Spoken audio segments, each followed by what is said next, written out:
და ბოლოს თბილისში სახელოვნებო ინდუსტრია Art Palace გაიხსნა. ოფიციალური გახსნის ცერემონიალში მონაწილეობა მსოფლიო ვარსკვლავმა კრის ბოტმა მიიღო. ცენტრისათვის სპეციალურად აიგო უახლოესი 10 სართულიანი შენობა. საქართველოში ეს პირველი მცდელობა შეიქმნას ევროპული სტანდარტების შესაბამისი სახელოვნებო მომსახურების ცენტრი. დღეს კი თბილისის საკონცერტო დარბაზში Art Palace ფონდი ავნანას მხარდასაჭერად კრის ბოტის საქართველოს სახელმწიფო სიმფონიური ორკესტრისა და ნიკოლოზ რაჭველის ერთობლივ საქველმოქმედო კონცერტს გამართავს.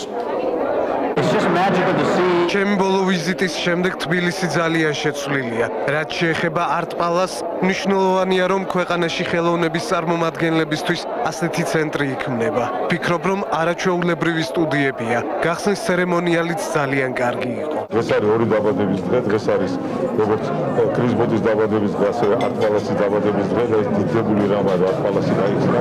იმიტომ ის მოემსახურება ქართულ კულტურას და ყველანი გვერდჩვენ დამოუდგეთ მას და რაც შეეხება კრის ბოტს, მას დიდი მადლობა რომ ჩამოვგზავნეთ. ჩვენთვის ყოველთვის ყველაზე მთავარი ხელოვნებაში და ქართული ხელოვნების განვითარებაში არის გემოვნება.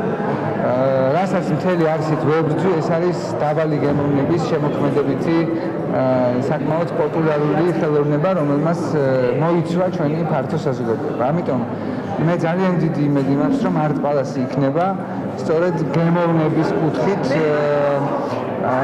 მაჩვენებელი იმ ხარისხის, რასაც მე დღეს უკვე ბევრ რამეში ვხედავ. იხსნება სახელოვნებო ინდუსტრია Art Palace, ხედავთ რომელიც განთავსებულია 10 სართულზე, ალბათ ანალოგი ამ პროექტს არ არის, თქვენ ვერ ნახავთ აქამდე მაგალითს, სადაც 10 სართული დაეთმოთ ხელოვნებისათვის და ეს სივრცეები გამოყენებული იქნება ხარისხიანი კულტურული პროექტების განსახორციელებლად.